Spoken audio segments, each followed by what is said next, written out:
پھر اس کے بعد یہ سوال ہے کہ کیا ہمارا سال جھوٹ سے مکمل طور پر پاک ہو کر اور کامل سچائی پر قائم رہتے ہوئے گزرا ہے؟ یعنی ایسا موقع آنے پر جب سچائی کے اظہار سے اپنا نقصان ہو رہا ہو لیکن پھر بھی سچائی کو نہ چھوڑا جائے۔ حضرت مسیح موعود علیہ الصلوۃ والسلام نے اس کا معیار یہ مقرر فرمایا ہے کہ جب تک انسان ان نفسانی اغراض سے علیحدہ نہ ہو جو راست گوئی سے روک دیتے ہیں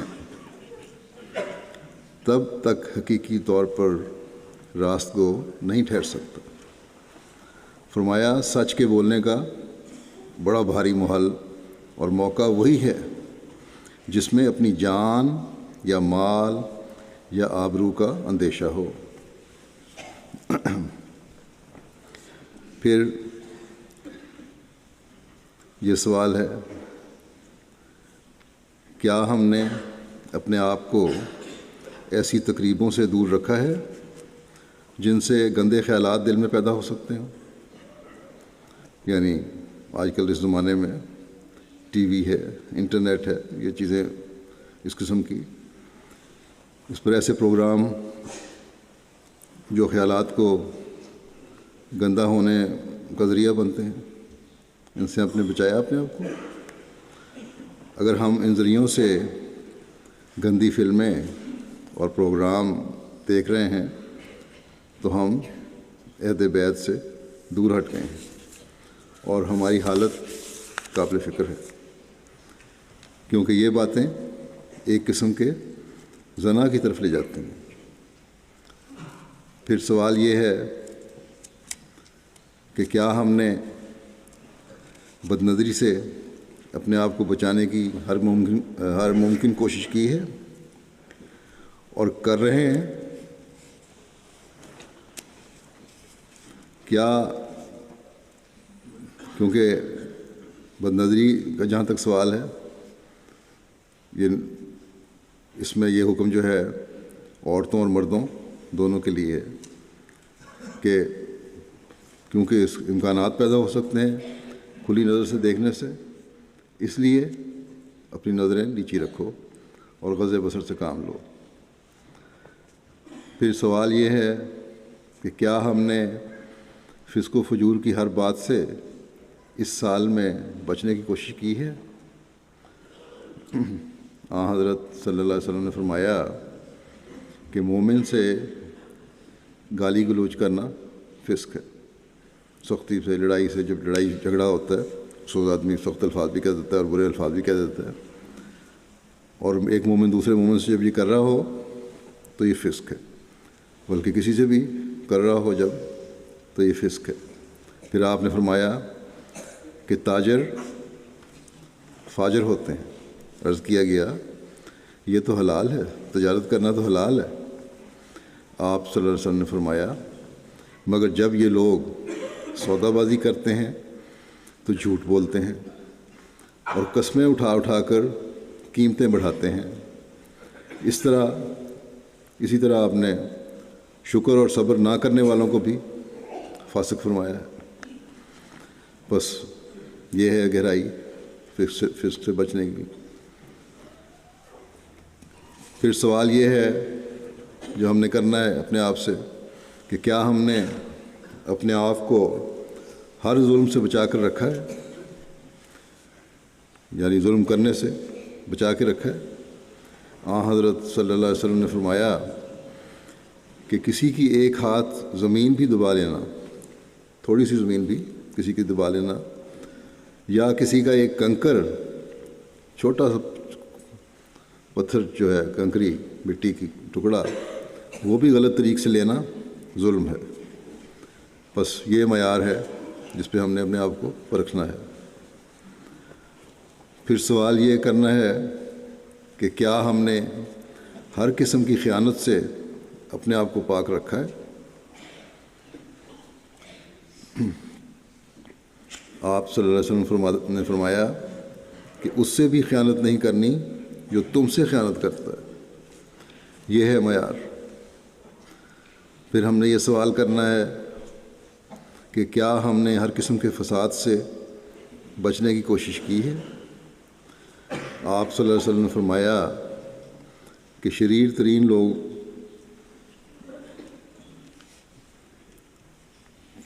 فسادی ہیں، اور یہ فسادی ہیں جو چغل خوری سے فساد پیدا کرتے ہیں۔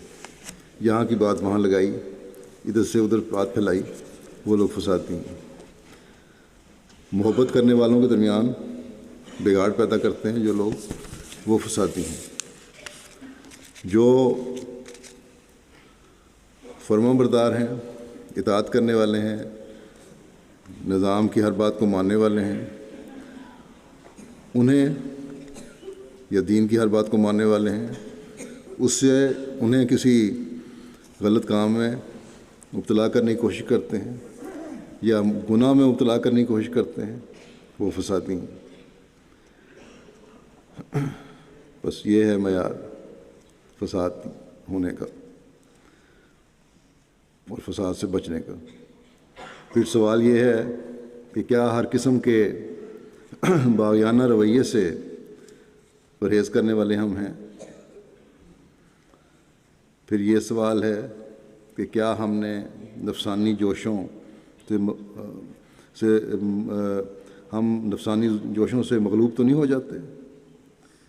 آج کل کے زمانے میں کیونکہ ہر طرف بے حیائی پھیلی ہوئی ہے، ان نفسانی جوشوں سے بچنا بھی ایک جہاد ہے۔ پھر سوال یہ ہے کہ کیا ہم 5 وقت نمازوں کا التزام کرتے رہے ہیں، سال میں باقاعدگی سے پڑھتے رہے ہیں؟ کہ اس کی کئی جگہ اللہ تعالیٰ نے قرآن کریم میں تلقین فرمائی ہے، نصیحت فرمائی ہے، بلکہ ہدایت حکم دیا ہے۔ اور آن حضرت صلی اللہ علیہ وسلم نے فرمایا کہ نماز کو چھوڑنا انسان کو شرک اور کفر کے قریب کر دیتا ہے۔ پھر ہم نے یہ سوال کرنا ہے کہ کیا نماز تہجد پڑھنے کی طرف ہماری توجہ رہی؟ کہ آن حضرت صلی اللہ علیہ وسلم کا اس بارے میں ارشاد ہے کہ نماز تہجد کا التزام کرو، اس میں باقاعدگی پیدا کرنے کی کوشش کرو، یہ صالحین کا طریق ہے۔ یہ فرمایا کہ یہ قرب الہی کا ذریعہ ہے، فرمایا کہ اس کی عادت گناہوں سے روکتی ہے، فرمایا کہ برائیوں کو ختم کرتی ہے اور جسمانی بیماریوں سے بھی بچاتی ہے۔ پھر ہم نے یہ سوال کرنا ہے کہ کیا ہم آن حضرت صلی اللہ علیہ وسلم پر درود بھیجنے کی باقاعدہ کوشش کرتے رہے ہیں یا کرتے ہیں؟ کہ یہ اللہ تعالیٰ کی کے خاص حکموں میں سے ایک حکم ہے مومنوں کو، اور یہ دعاؤں کی قبولیت کا ذریعہ بھی ہے۔ آن حضرت صلی اللہ علیہ وسلم نے فرمایا اگر درود کے بغیر دعائیں ہیں تو یہ زمین اور آسمان کے درمیان ٹھہر جاتی ہیں۔ اگر تم نے درود نہیں پڑھا اور تم دعائیں کر رہے ہو تو زمین سے اٹھیں گی دعائیں، آسمان تک نہیں پہنچیں گی، درمیان میں ٹھہر جائیں گی، اور کیونکہ ان میں وہ طریق شامل نہیں جو اللہ تعالیٰ نے بتایا ہے۔ آسمان تک پہنچانے کے لیے ضروری ہے کہ دعاؤں کے ساتھ درود بھی ہو۔ پھر سوال ہم نے یہ کرنا ہے کہ کیا ہم باقاعدگی سے استغفار کرتے رہے ہیں؟ آن حضرت صلی اللہ علیہ وسلم فرماتے ہیں کہ جو شخص استغفار کو چمٹا رہتا ہے، یعنی باقاعدگی سے کرتا رہتا ہے، اللہ تعالیٰ اس کے لیے ہر تنگی سے نکلنے کی راہ بنا دیتا ہے اور ہر مشکل سے کشائش کی راہ پیدا کر دیتا ہے، اور اسے ان راہوں سے رزق عطا کرتا ہے جس کا وہ تصور بھی نہیں کر سکتا۔ پھر سوال یہ ہے کہ کیا اللہ تعالیٰ کی حمد کرنے کی طرف ہماری توجہ رہی؟ کہ آن حضرت صلی اللہ علیہ وسلم نے فرمایا ہے کہ اللہ تعالیٰ کی حمد کے بغیر شروع کیا جانے والا کام ناقص رہتا ہے، بے برکت ہوتا ہے، بے اثر ہوتا ہے۔ پھر سوال یہ ہے کہ کیا ہم اپنوں اور غیروں سب کو کسی بھی قسم کی تکلیف پہنچانے سے گریز کرتے رہے ہیں؟ کیا ہمارے ہاتھ اور ہماری زبانیں دوسروں کو تکلیف پہنچانے سے بچی رہی ہیں؟ کیا ہم عفو اور درگزر سے کام لیتے رہے ہیں؟ کیا عاجزی اور انکساری ہمارا امتیاز رہا ہے؟ کیا خوشی، غمی، تنگی اور آسائش ہر حالت میں ہم خدا تعالیٰ کے ساتھ وفا کا تعلق رکھتے رہے ہیں؟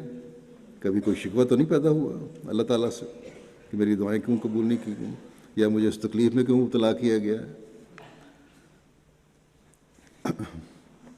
اگر یہ شکوہ ہے تو وہ انسان مومن نہیں رہ سکتا۔ پھر سوال یہ ہے کہ کیا ہر قسم کی رسوم اور ہوا ہوس کی باتوں سے ہم نے پوری طرح بچنے کی کوشش کی ہے؟